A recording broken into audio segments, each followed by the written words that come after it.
Pagi ini izinkan saya memberikan judul untuk perenungan kita bersama ataupun sharing kita bersama. Judulnya adalah You Are Not Alone. Ya, kamu tidak sendirian. Kamu tidak didesain dengan sendirian. Ya, kita percaya bahwa judul ini saya ambil dari Kejadian 2 ayat 18a, bahwa tidak baik kalau manusia itu seorang diri saja. Ya. Sering kali kita sudah dengar bahwa kata tidak baik awal muncul di ayat ini. Ya, tidak baik. Padahal sebelumnya itu semuanya baik. Ya, dari awal penciptaan sampai ke ayat ini semuanya baik. Tetapi waktu ketika sampai di ayat ini Tuhan katakan tidak baik. Ya, kalau manusia itu seorang diri saja. Ya, maka aku akan menciptakan polong yang sepadan. Ya. Hubungan kita adalah hubungan sepadan, hubungan yang sesama, bukan yang dengan yang lainnya. Ya. Jadi Tuhan mau kita punya koneksi, Dia mau kita punya korelasi dengan orang lain. Ya. Karena apa? Karena ketika kita punya koneksi, ketika kita punya hubungan dengan orang lain, ya. Disitulah kita bisa memaksimalkan hidup kita. Ya, orang bisa ngomong, ya, kita bisa ngomong karena kita berhubungan dengan orang lain. Coba kalau sekarang bayi lahir, nggak ada yang ngajak ngomong. Kira-kira dia bisa ngomong nggak? Nggak akan bisa. Ya. Jadi kita itu desain Tuhan, itu punya sesuatu yang potensi yang luar biasa. Dan itu bisa muncul, bisa jadi maksimal ketika kita berhubungan dengan orang lain. Ya, ketika kita punya interaksi dengan orang lain. Ya, kenapa firman Tuhan besi menanamkan besi, manusia menanamkan sesamanya. Itu harus terjadi. Karena biar kita maksimal dalam hidup kita. Ya, besi ataupun pisau tidak akan jadi maksimal kalau enggak diasah. Ya, makanya kalau kita dalam prosesnya Tuhan, ya bersyukur itu. Berarti kita sedang dibantu proses untuk memaksimalkan hidup kita. Melalui apa? Interaksi dengan orang lain. Ya, desain kita adalah berhubungan dengan orang lain. Ya, not alone. Ya. Karena sendiri itu bukan dalam artian secara fisik, tapi lebih dari kekosongan hati, terisolasi. Itulah arti dalam ayat ini. Ya, makanya ayat ini bukan semata-mata untuk karena orang mau menikah, tapi lebih kepada ini loh, hati kita seperti apa. Ya. Alone. Ya, sepi, keterasingan. Ya, tidak terkoneksi. Itulah arti daripada ayat ini. Ya. Kita refleksi, tubuh kita ini juga dari banyak anggota. Ya kan? Kita tangan bisa bergerak karena dia terkoneksi dengan tubuh. Ya, tangan sempurna iya. Dia ada jari-jari semuanya, tapi kalau dia tidak terhubung dengan tubuh, dia tidak bisa bergerak. Ya kan? Dia bisa mengambil begini karena ada perintah dari otak. Dan antara tangan dan tubuh ada namanya sendi. Ya kan? Sendi inilah yang membuat kita fleksibel, kita bergerak. Amin. Kita mudah beradaptasi. Ya kan? Tubuh kita itu ada berapa sendi? Ada yang tahu? Saya juga nggak tahu, tapi tadi pagi saya googling. Ada 360 lebih, kira-kira kurang lebih sendi dalam tubuh kita ini. Sehingga kita bisa bergerak, kita bisa maju. Tapi ada satu sendi yang Tuhan tidak mau. Apa itu? Sendirian. Iya kan? Satu sendi itu Tuhan tidak mau. Lainnya boleh. Ya, karena itu buat kita fleksibel. Ya, jadi you are not alone. Ya. Suatu quote saya ambil, itulah the quality of life is determined by the quality of relationship. Ya, kualitas hidup kita ditentukan oleh kualitas hubungan kita. Ya. Hidup kita bisa berkualitas selama kita juga punya hidup kita berkualitas selama kita punya hubungan yang berkualitas. Minggu lalu tadi pagi juga dikatakan ya, Pak Rudi bicara masalah hubungan sehat. Tadi pagi juga Ani menambahkan lagi hubungan yang sehat. Ya, sehat adalah kondisi yang tidak otomatis ada terus. Ya, nama sehat juga ada sakit. Ya, kita hari ini sehat belum tentu besok juga sehat. Artinya kondisi yang perlu kita jaga, kita rawat. Ya, satu kondisi itu. Tuhan mau kita punya kualitas hidup kita yang baik. Melalui apa? Jaga hubungan itu dengan baik. Ya, sehingga hidup kita semakin hari semakin berkualitas di dalam Tuhan. Ya, saya sangat tadi pagi juga Andi menyampaikan ya, salah satunya adalah apa sih hubungan sehat itu? Berkorban. Ya, jangan cari korban. Ya, mantap kan? Hubungan yang tulus, jangan bulus. Ya kan? Hubungan apa? Walaupun, jangan jikalau. Ya, itu perlu kita jaga. Sehingga hidup kita semakin hari semakin berkualitas dalam Tuhan. Ya, karena itu yang akan bisa menentukan hidup kita dalam Tuhan. Ya, dan baik buruknya suatu hubungan itu tergantung ataupun dipengaruhi oleh siapa saja yang terlibat dalam hubungan tersebut. Ya. Karena namanya hubungan nggak sendirian, pasti ada orang lain. Dan baik buruknya hubungan itu tergantung siapa yang terlibat di dalamnya. Ya. Pastor Devi Rahmat waktu kami beribadah di Jakarta itu mengatakan, menganalogikan seperti waktu kita bikin jus. Jus kan berarti ada beberapa contohnya lah jus jeruk ya, itu kan beberapa jeruk yang kita peras kemudian kita jadikan satu. Kalau ada satu yang busuk, itu pasti berpengaruh dalam suatu adonan itu. Ya, demikian juga kualitas hidup kita. Ya, makanya kita perlu menjaga hubungan ini dengan baik. Ya, sehingga hubungan itu menjadi hubungan yang sehat, yang hubungan yang berkualitas. Ya, semua saling menjaga. Ya, awal bulan lalu Pak Jerry mengatakan hubungan itu sebagai semacam jala. Ya, masih ingat ya, minggu lalu ya, jala. Jala itu bisa berfungsi kalau dia terkoneksi, benar gak? Dia tidak akan mungkin sendirian jala itu. Itu bukan jala kalau sendirian, tali namanya. Tapi begitu dirangkaikan itu menjadi jaring. Ya kan? Untuk apa? Untuk bisa menjala manusia. Kan begitu. Ya, hubungan itu perlu dijaga dengan baik.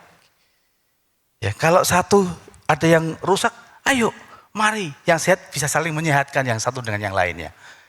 Sehingga koneksi terjadi dengan baik. Ya, perlu kita sehatkan kembali.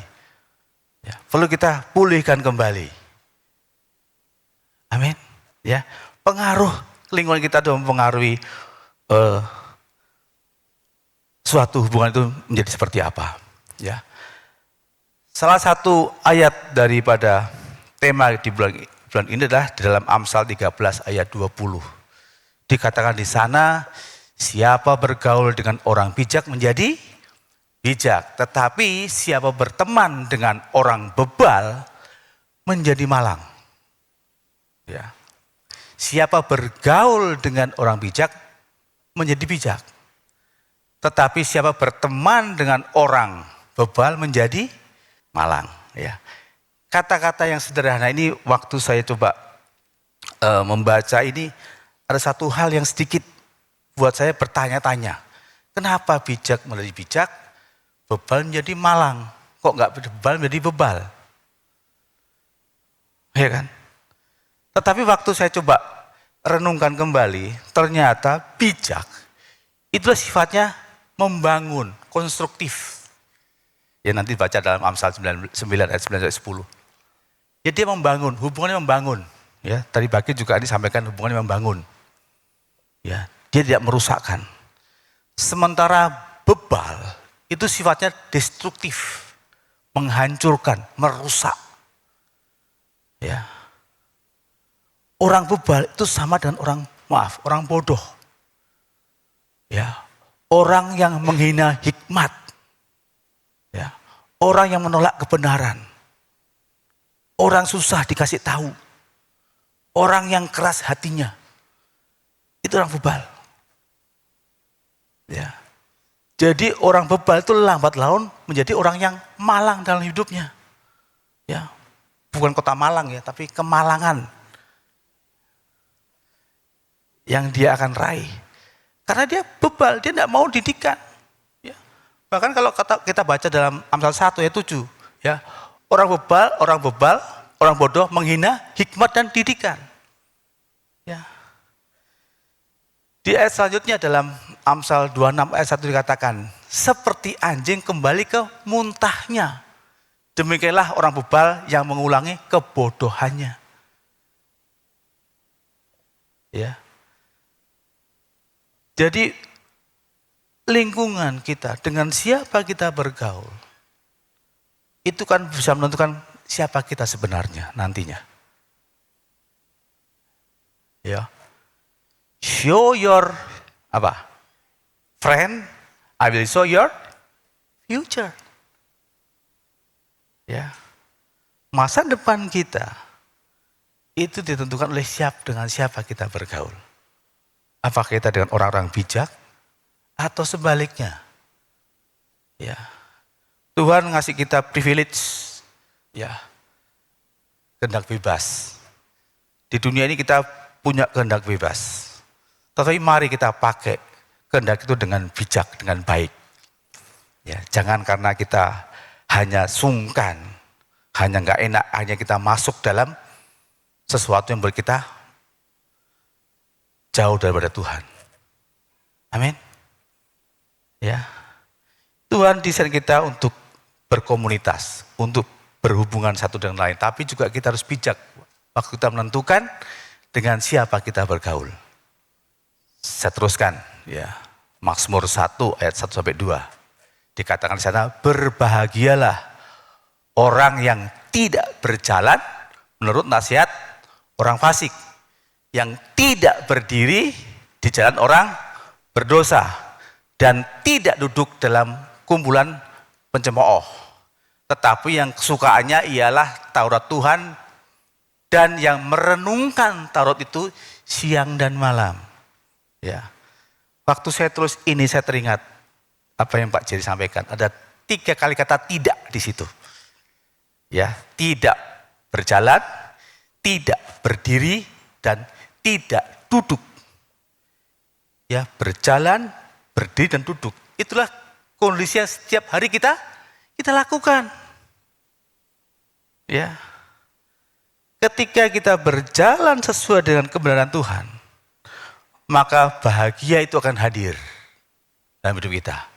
Terjemahan bahasa Inggrisnya blessed.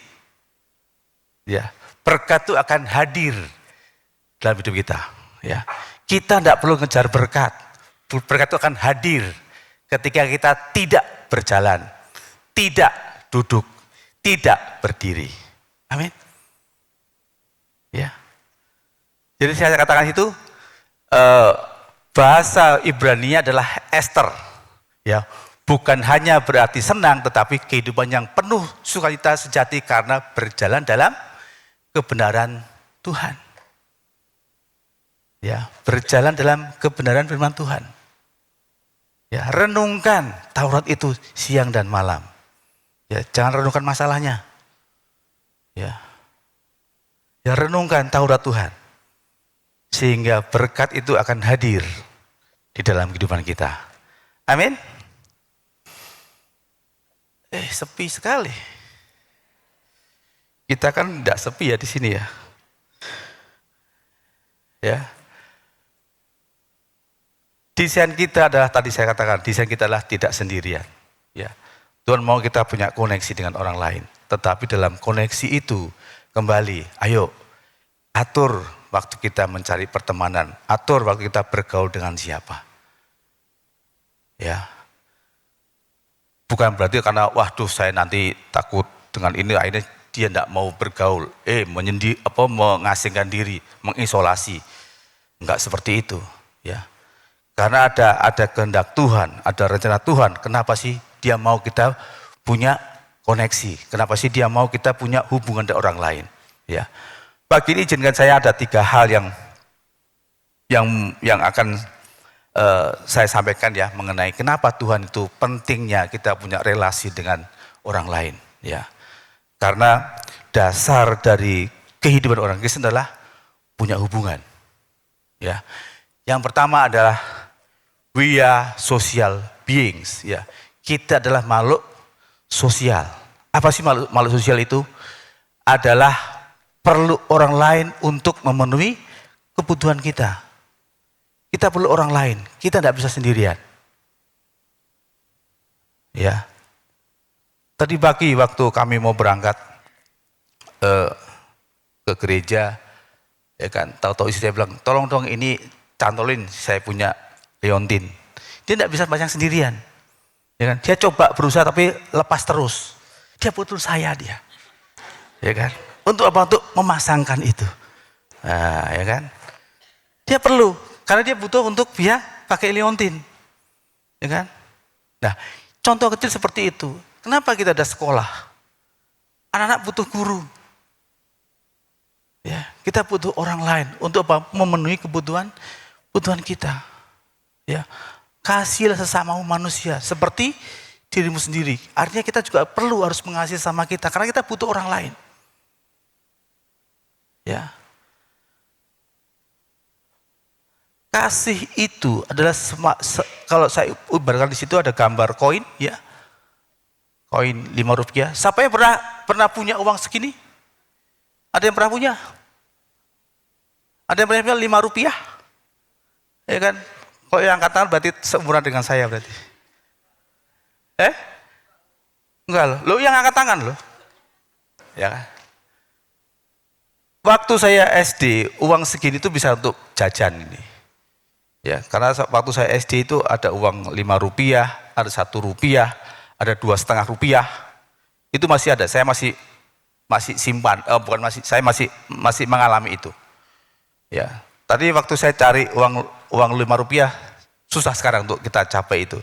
Yang saya punya hanya uang 200 rupiah ini. Ini, saya cari-cari, ketemu ini. Ini sekarang udah mulai susah ini, 200 perak ini. Ya, apa artinya koin yang saya sampaikan di sini? Kasih itu ada 2 sisi, ya kan? Kalau dalam Mazmur 2 ayat 39 dikatakan, dan hukum yang kedua, yang sama dengan itu ialah kasihlah sesama manusia seperti dirimu sendiri. Ayat sebelumnya ada hukum yang pertama, kasihlah Tuhan Allahmu dengan seluruh jiwamu. Ya, artinya bahwa koin ini akan punya nilai yang sama kalau ada 2 sisinya. Ya, kasih Allah dan kasih sesama. Baru ini ada nilainya. Ya. Kalau hanya salah satu, itu tidak ada apa-apanya. Sama dengan uang kita. Uang ini akan ada nilai menjadi 200 perak atau 5 perak kalau ada 2 sisi gambarnya. Kalau cuma 1 saja, kira-kira laku enggak? Enggak laku. Ya, semua mata uang pasti ada 2 sisi. Ya, entah itu koin, entah itu kertas. Pasti ada 2 sisi. Ya, jadi itu jadi sah atau valid bahwa sebagai nilai mata uang. Ya, punya nilai di situ. Ya. Itulah kasih. Makanya kalau kita bukti kita mengasihi Tuhan, itulah dengan cara mengasihi sesama. Ya, Tuhan mau kita punya hubungan karena Tuhan mau kita mengasihi sesama kita. Kasih tidak bisa berdiri sendiri. Kasih perlu objek. Ya, karena apa? Karena kasih itu apa hakikatnya kasih itu? Dia memberi, dia tidak mengambil. Dia perlu objek. Ya. Kalau kita mengasihi Tuhan, maka refleksi kita sebagai orang yang dikasihi Tuhan, yang sudah menerima kasih Tuhan, ya harus bisa mengasihi sesama kita. Karena kita butuh orang lain. Amin. Maka Tuhan ciptakan sebagai makhluk sosial. Makhluk yang tidak sendirian. Ya, butuh orang lain. Ya. Omong kosong kita bilang, aku mengasihi Tuhan. Tapi dia tidak bisa mengasihi samanya. Itu sama dengan mata uang yang cuma satu sisi saja. Ya.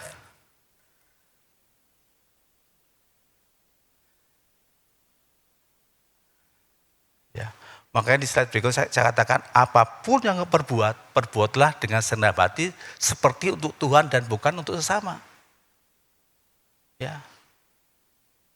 Jadi apapun yang kita lakukan, mari kita lakukan untuk Tuhan. Karena itu tadi, ada dua sisi ini. Ya. Bahkan kalau kita lihat di Mazmur Matius 25 ayat 40 katakan, aku berkata kepadamu, sesungguhnya segala sesuatu yang kamu lakukan untuk salah satu dari saudaraku yang paling hina ini, kamu telah melakukannya untuk aku. Ya. Tuhan mau kita memperlakukan orang lain itu seperti kita melakukannya untuk Tuhan. Ya, perlakuan dengan baik. Amin. Ya. Kalau kita mengasihi Tuhan sebaiknya atau seharusnya, itu terrefleksi waktu kita bisa memperlakukan orang lain seperti Tuhan memperlakukan dia kepada kita. Ya, kalau kita sudah menerima, mari kita juga dapat impartasikan ini kepada orang lain. Ya. Yang kedua, ya tadi yang pertama adalah kita adalah makhluk sosial. Yang kedua adalah the blind spot area. Ya, area titik buta. Setiap kita pasti punya area yang namanya blind spot. Ya. Adalah area yang tidak dapat dilihat dengan jelas tanpa bantuan orang lain. Amin. Ya. Di sini saya gambarkan yang paling sederhana aja untuk sebuah truk kan gede soalnya. Ya, ada area tertentu yang kita tidak bisa melihat, yang nggak terlihat oleh si drivernya itu, karena memang terhalang oleh kabin ataupun truk itu sendiri karena cukup besar. Ya, ada spotter di situ, ada orang yang lain membantu kalau ada truk mau parkir atau truk mau dia bergerak. Untuk apa sih orang lain membantu? Membantu biar tidak ada orang yang tertabrak atau mungkin terlindas di situ. Ya. Kita butuh orang lain untuk membantu blind spot kita. Ya. Kalau kita bicara ataupun kalau kita mesti diomongi, kita pasti paling baik kalau kita boleh menilai diri sendiri.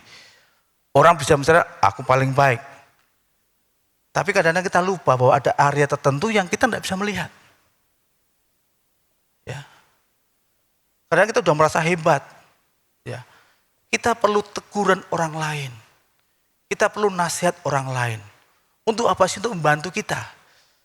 Ya. Sehingga hidup kita itu semakin hari semakin serupa dengan Tuhan. Ya. Karakter kita diubahkan. Ya. Dalam Pengkhotbah 4 ayat 10 dikatakan, jika satu orang jatuh, yang lain dapat menolong. Orang sendirian, jika ia jatuh, tidak ada yang menolongnya. Ya. Setiap orang punya blind spot, punya titik buta yang dimana kita mungkin tidak menyadari itu. Ya kan? Peribahasa bahasa Indonesia katakan, gajah di pelupuk mata nggak kelihatan. Tapi semut di ujung samudera kelihatan, ya. Kita sering mudah untuk melihat semut yang kecil, yang jauh di sana. Tapi kadang-kadang kita gajah yang segede gajah itu binatang paling besar mungkin ya. Karena kita nggak nampak, ya kita butuh orang lain untuk bisa kita menampakkan gajah itu di muka kita. Kadang juga dalam hal yang sederhana aja lah. Dalam kita berpakaian juga seperti itu. Kita butuh orang lain untuk bisa memberi masukan. Apakah kita yang pakai sudah sesuai, sopan santun mungkin, atau yang lainnya. Ya, butuh orang lain karena ada area blind spot yang kita nggak tahu di situ. Ya, makanya kalau kita terima teguran, ayo, itu udah teguran sesuatu yang membangun kehidupan kita. Ya, teguran yang nyata-nyata itu lebih berarti daripada kasih yang tersembunyi. Ya, ada ayatnya kalau salah ya, sebentar. Dalam Amsal 27 ayat 5. Dikatakan situ lebih baik teguran yang nyata-nyata daripada kasih yang tersembunyi. Ya kan? Teguran karena dia untuk kebaikan kita. Untuk perubahan kita. Ya. Tuhan terima kita apa adanya. Tapi setelah kita diterima Tuhan, setelah kita dimenangkan dalam Tuhan, ya harus ada apanya. Ya enggak sih? Jangan apa adanya terus, ada apanya ini? Ada perubahan yang terjadi dalam diri kita harusnya. Amin. Jadi teguran nasihat itu membantu kita untuk merubah hidup kita. Ya, Tuhan bisa pakai apapun untuk bisa merubah kita. Bisa pakai situasi, bisa pakai orang, bisa pakai keadaan, apapun itu. Ya, selama kita punya hati yang mengasihi Tuhan, kita pasti mau diubahkan. Ya, Roma 12 ayat 2, seperti itu. Ya. Yang terakhir adalah bicara masalah respect atau hormat atau menghormati. Ya. Di dalam 1 Petrus ayat 2 sampai 17 dikatakan di situ, 2:17 dikatakan di situ bahwa hormatilah semua orang, kasihilah saudara-saudaramu, takutlah akan Allah dan hormatilah raja, ya. Hormatilah semua orang, dalam terjemahan New English Version dikatakan, New International Version dikatakan, show proper respect to everyone. Artinya hormatilah semua orang dengan porsi yang tepat dalam takut akan Tuhan. Ya, show proper to everyone. Hormati semua orang dengan porsi yang tepat dalam takut akan Tuhan. Ya. Hormati sesuai dengan porsinya. Ya, hormat ke orang tua, hormati pemimpin, sesuai dengan porsinya. Ya. Saya kadang-kadang agak sedikit, nggak tahu sih ini buat saya mungkin agak sedikit terkoreksi kalau orang menempatkan kata-kata yang nggak pas. Katakanlah izin, ya kan? Semua orang izin. Padahal izin itu kadang-kadang itu ada sesuatu untuk minta persetujuan. Kadang izin sama maaf dan permisi kadang-kadang kita rancu di situ. Padahal kadang-kadang kita hanya permisi kan gitu kan. Izin bertanya, gitu kan. Padahal permisi saya mau bertanya atau maaf kan gitu seperti itu. Jadi porsi harus kita sesuaikan dengan porsinya, ya. Hormat dengan porsi yang sesuai. Jangan sampai kita salah menempatkan itu, ya. Jangan sampai kita menghormati karena ada sesuatu yang kita mau raih, ya.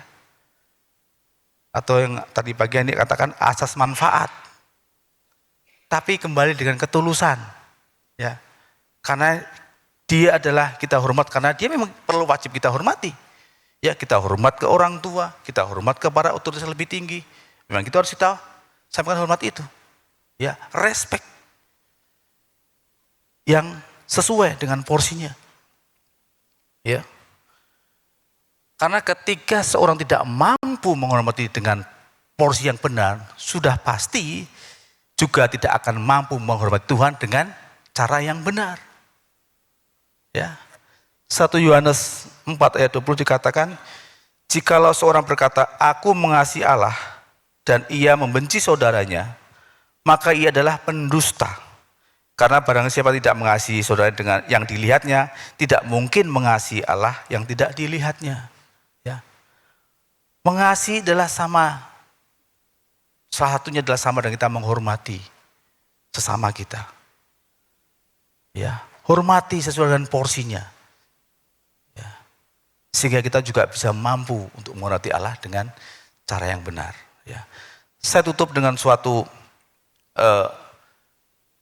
ayat ya. Ini enggak akan dibaca, tapi saya akan cerita sedikit di dalam Kejadian 23 ya, ayat 1 sampai 20. Cerita mengenai Sarah mati dan dikuburkan, ya. Abraham sangat mencintai istrinya Sarah. Ya, Sarah meninggal waktu dia umur 127 tahun. Ya. Waktu dia meninggal, dia cari tempat untuk bisa menjadi makam bagi istrinya. Abraham adalah orang yang cukup terpandang saat itu. Ya, dia cukup kaya, cukup dihormati. Ya, tapi dia orang asing. Ya, di tanah Kanaan.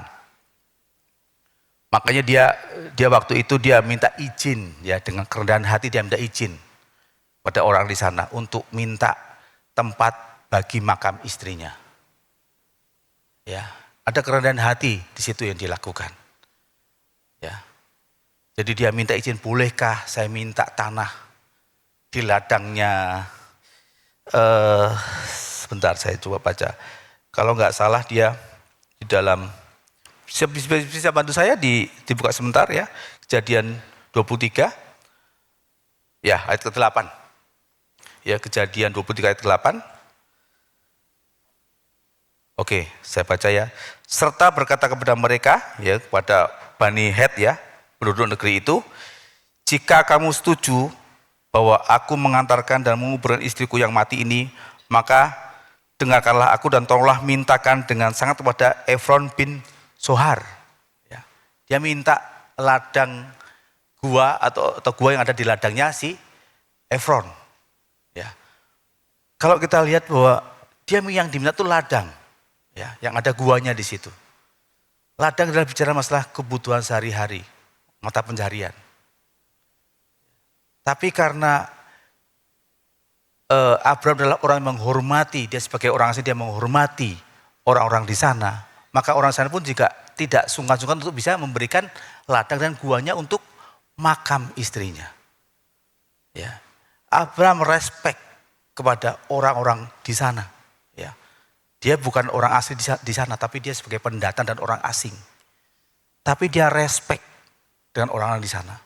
Maka orang lain pun juga akan memberikan respect pada Abraham. Ya. Kembali ke slide saya. Ya. Ada respect di situ.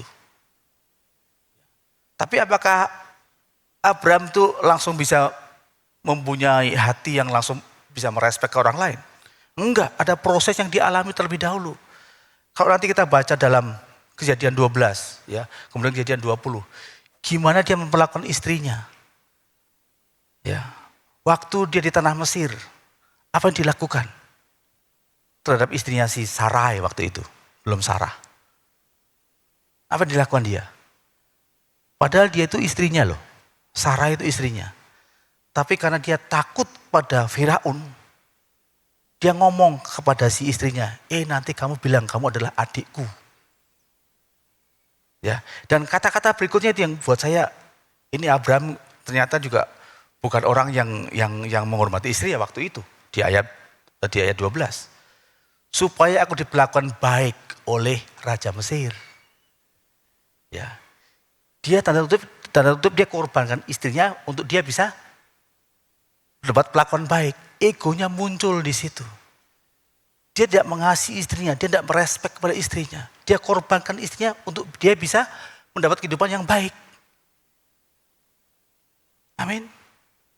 Kemudian di ayat 20 dikatakan waktu dia sama Abimelekh. Nanti bilang ya kamu saudaraku. Lebih baik. Kalau yang pertama adalah adiknya, sekarang saudaraku. Memang dia masih saudara. Ya. Tapi dia bukan anak dari ibunya. Dia nggak salah, dia tipis-tipis dia. Ya kan? Dia saudaraku, benar. Tapi sebenarnya dia lah istrinya si Abraham waktu itu. Ya, dia proses iman, dia proses di situ. Hormat itu bukan satu otomatis yang terjadi. Makanya pergaulan kita itu dia bisa menentukan bagaimana proses iman kita yang hidup dalam tubuh kita ini. Amin. Abraham tidak otomatis dia bisa sampai segitunya sama si Sarah. Tapi ada proses yang dia lalui. Dia pernah tanda kutip menjual istrinya. Ya, karena dia tahu istrinya cantik. Dia tahu pasti banyak orang yang suka pada istrinya. Ya, dia takut kalau dihukum. Maka dia ngomong ya, kamu adikku ya, ngomong ya kamu saudaraku ya. Biar dia selamat, ya, biar dapat perlakuan yang baik di daerah itu. Ya. Tapi mari kita respect. Kita belajar untuk bisa merespek orang lain. Kita merespek sesama kita. Ya, bukan untuk kepentingan kita. Tapi lebih untuk kepentingan orang lain juga. Amin. Respect perlu. Saya undang pemain musik sama WL naik ke atas. Ya. Tunjukkan respect kita pada orang lain. Ya, respect itu adalah respon kita terhadap apa yang sudah Tuhan terima dalam kehidupan kita. Ya.